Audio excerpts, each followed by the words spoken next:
vida sem par. Caná põe a mesa, pois não, na mesa não pode faltar nem vinho, nem risos, nem pão. Maria, que é mãe, ali vai. Os noivos têm mãe em Caná. Jesus quer saber a hora do Pai. Maria lhe desejar. Jesus quer saber a hora do Pai. Maria lhe desejar. Bom dia, Eliane, bom dia, Frei Gilberto, comunidade de fé, você que nesta manhã de domingo reza com a gente no campo, na cidade, nas periferias. De modo muito especial, todas as famílias, né, Eliane, que estão sofrendo com as enchentes, que as águas entraram nas suas casas. A gente pede então a proteção de Deus e a bênção de Nossa Senhora Maria, essa que na festa de Canaã intercede pelo povo para nos ajudar, nos dar força para a gente continuar caminhando firme na fé. Bom dia, farinhada, bom dia, Frei Gilberto, bom dia, comunidade de fé e de alegria. Pois é, a festa verdadeira é sempre subversiva. Ela nasce do chão da vida e remete à vida. A mensagem do evangelho de hoje é muito simples, mas provocadora. É frequente estar perto e não ver os outros, estar junto e não se dar conta dos problemas das pessoas. Naquela festa em Caná não foi diferente. O vinho estava acabando e sem vinho não há festa. Maria, mulher de olhar atento e aguçado, percebeu o problema e tratou logo de mobilizar os trabalhadores, porque a festa da vida não pode ser interrompida. Farinhada, o que Maria nos quer ensinar é a necessidade de reaprender a olhar, enxergar longe, enxergar nas entrelinhas, enxergar o outro além das aparências e das situações em que se encontram. Quem é movido pela avareza não tem olhos, não tem coração para sentir o sofrimento das pessoas, porque esses são apenas um valor econômico. A avareza tira a capacidade de compaixão e, com isso, nossa condição de seres humanos.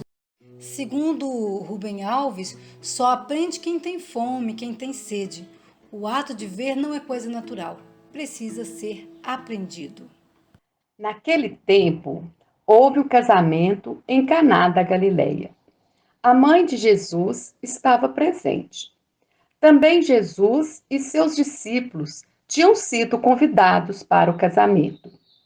Como o vinho veio a faltar, a mãe de Jesus lhe disse: "Eles não têm mais vinho."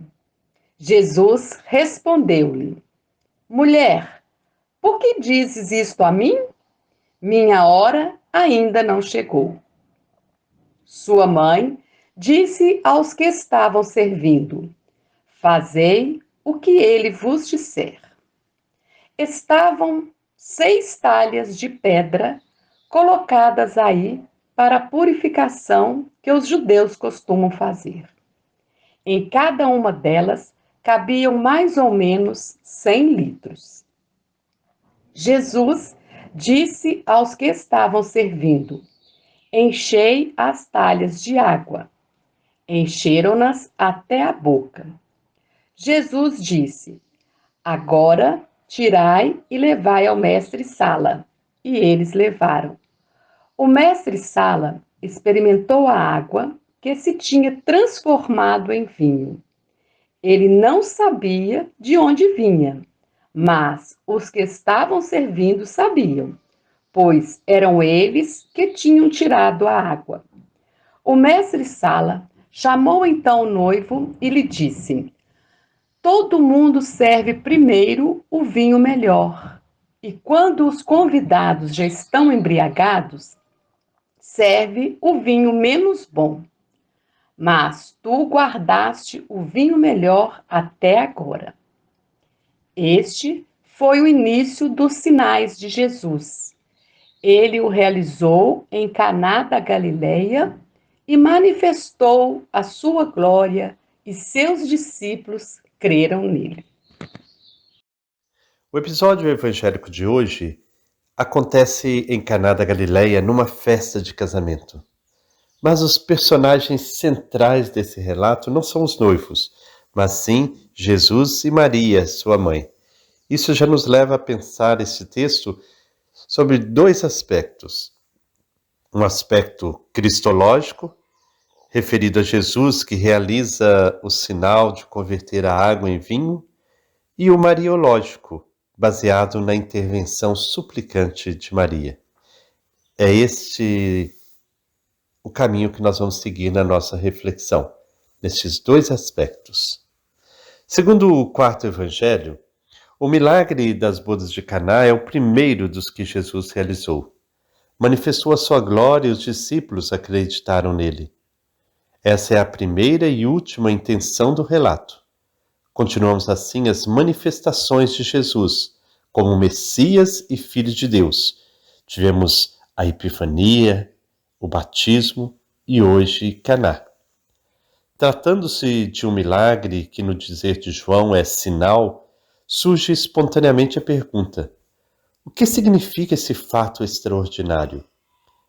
Podemos resumir assim a rica simbologia bíblico-teológica que a transformação da água em vinho encerra.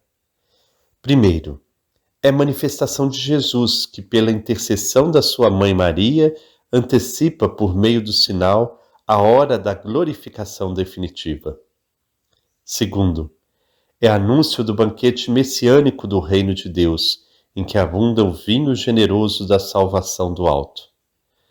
Terceiro, é tipo da Eucaristia em que o vinho se converte, por sua vez, em sangue de Cristo, sangue da nova aliança.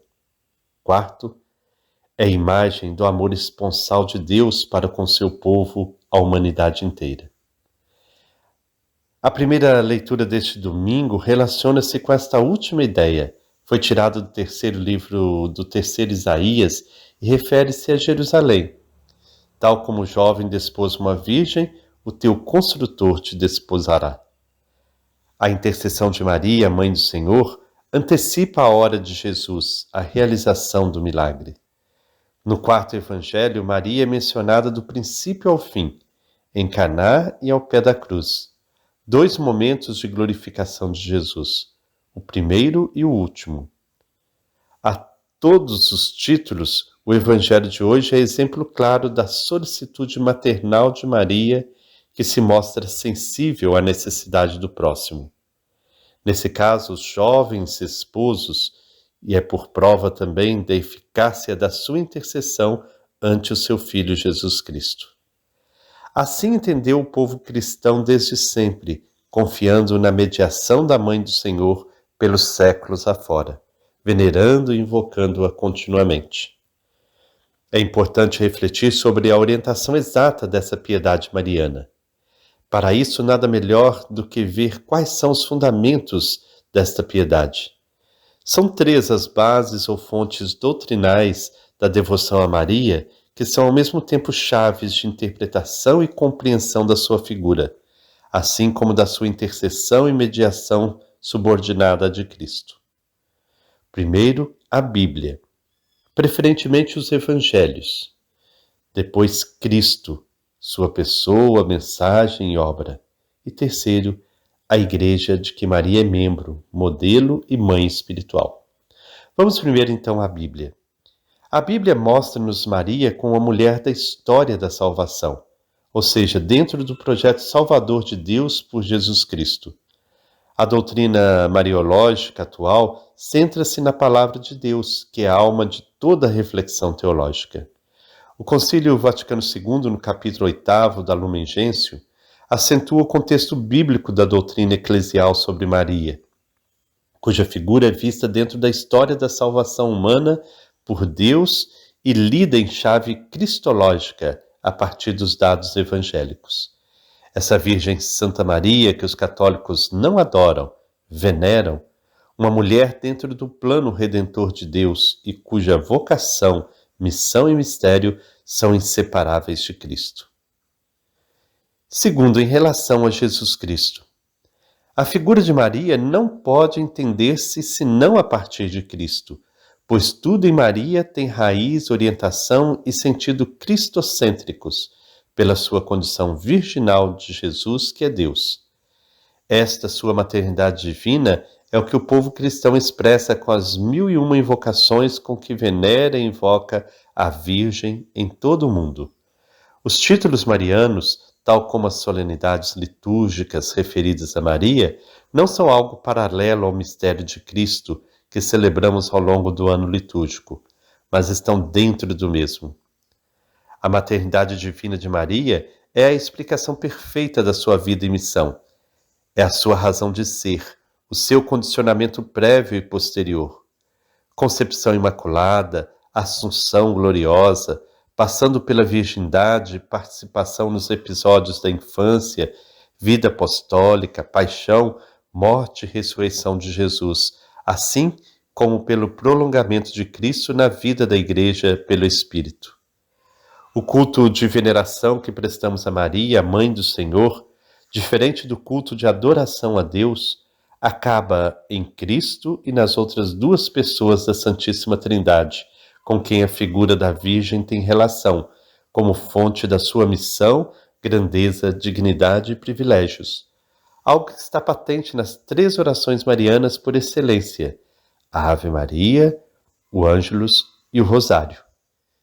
Este valor cristocêntrico e trinitário da autêntica devoção a Maria é percebido existencialmente pelo povo católico, quando é fruto maduro de uma religiosidade popular mariana bem orientada. Neste caso, a piedade, o povo, a teologia, é tudo marca de uma igreja solidária, de uma igreja fiel ao projeto de Deus. Então, o terceiro aspecto dessa piedade é a igreja. A terceira referência básica de uma piedade mariana autêntica. Assim se recupera a linha patrística. O Concílio Vaticano II decidiu incluir dentro da Constituição sobre a Igreja a doutrina sobre a Virgem Maria, porque depois de Cristo ela ocupa na Igreja o lugar mais alto e também mais próximo de nós.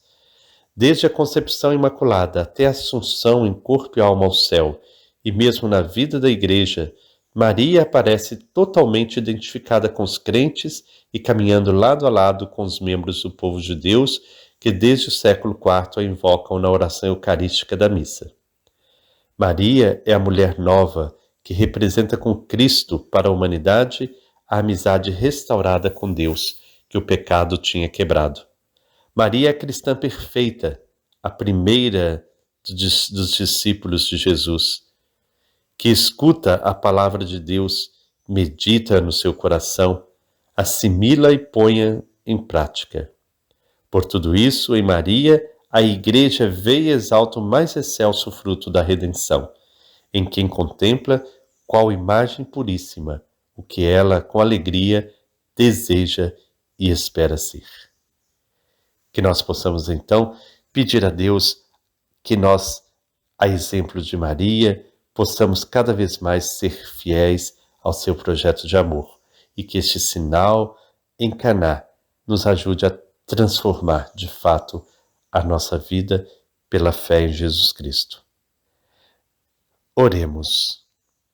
Na verdade, és digno de todo louvor, Deus Pai, porque nos deste como Mãe Maria, a Mãe de Jesus. Hoje vivemos-la ao nosso lado em funções de intercessão maternal, como é costume, preocupada com o bem dos outros. Este vinho das bodas que ela consegue é a antecipação festiva do banquete da Eucaristia na comunidade do Reino de Deus.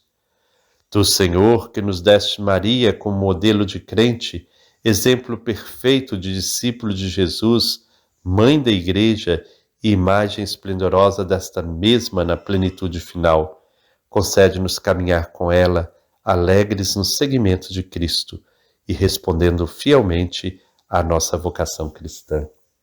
Amém. Que o Senhor Deus, fonte de amor e bondade, nos abençoe. Em nome do Pai, do Filho e do Espírito Santo. Amém. Paz e bem.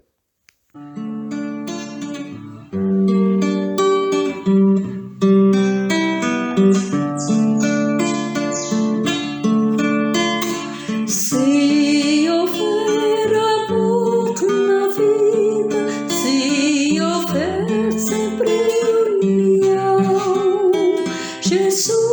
faz de água vinho e multiplica o pão.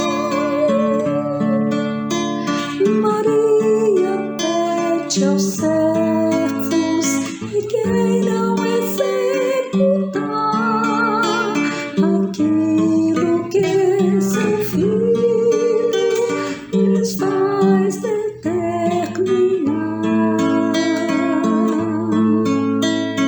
Se houver amor na vida, se houver sempre união, Jesus faz de água vinho e multiplica